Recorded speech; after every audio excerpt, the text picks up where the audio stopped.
Sharwa darling, నిన్న గెలిచింది మనమే, రేపు గెలవబోయేది మనమే. ఎందుకంటే నిజంగా తను చెప్పినట్టు శ్రీరామ్ ఆదిత్య చెప్పినట్టు ఒక పండగ వాతావరణం ఉంది. నిన్నటి నుంచి కళ్యాణ్ గారి రీల్స్ చూస్తూనే ఉన్నాం. అంటే ప్రతి రీల్లోనూ గూస్ బంప్స్ వస్తూనే ఉన్నాయి. ఇంకా ఆ వైబ్లోనే ఉన్నాం అన్నమాట. నిజంగా చాలా హ్యాపీగా ఉంది.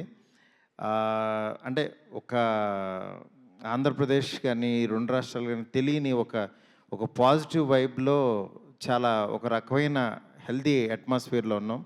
డెఫినెట్గా ఎల్లుండే ఈ సినిమా అదే కంటిన్యూ అవుతూ నిజంగా ఫ్యామిలీస్ అందరికీ వెళ్ళి ఎంటర్టైన్ చేస్తుంది అనడంలో డౌట్ లేదు. ఎందుకంటే శర్వాని చాలా రోజుల తర్వాత మళ్ళీ నాకు నా మహానుభావుడు మహానుభావుడులో ఎంత ఫ్రెష్గా అనిపించాడో మళ్ళీ ఈ సినిమాలో చూస్తుంటే అంత పాజిటివ్ వైబ్ ఉంది.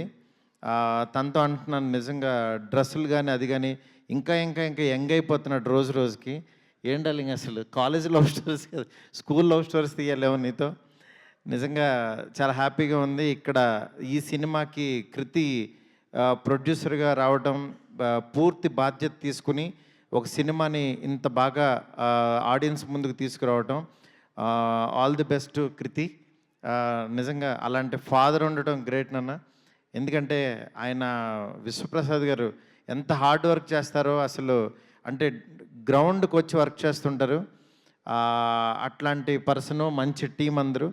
అలాగే ఈ శ్రీరామ్ ఆదిత్య కానీ హీరోయిన్స్కి కానీ అందరికీ కూడా చాలా పెద్ద ఫిల్మ్ అవుతుంది, అందులో డౌట్ లేదు. ఎందుకంటే ఆడియన్స్ థియేటర్లో చాలా ఒక మంచి సినిమా వస్తే వెళ్దామని రెడీగా ఉన్నారు ఆ క్రేవింగ్తో. డెఫినెట్గా ఈ సినిమా నిజంగా ఆడియన్స్కి మంచి బ్రీతింగ్ ఇస్తుందని అనుకుంటున్నాను. ఇప్పుడు వస్తూనే యాక్చువల్గా ప్రభాస్ గారితో మాట్లాడుతుంటుంటే ఈ సినిమా దీని గురించి ఆయన అన్నారన్నమాట, ఆల్ ది బెస్ట్ చెప్పమని చెప్పి. అందుకని చెప్పి డార్లింగ్ టీం అందరికీ ఆల్ ది బెస్ట్ చెప్పమన్నారు. నిజంగా ఈ సినిమా బాగా ఆడాలని చెప్పి మనస్ఫూర్తిగా కోరుకుంటున్నాను. All the best to entire team. Thank you.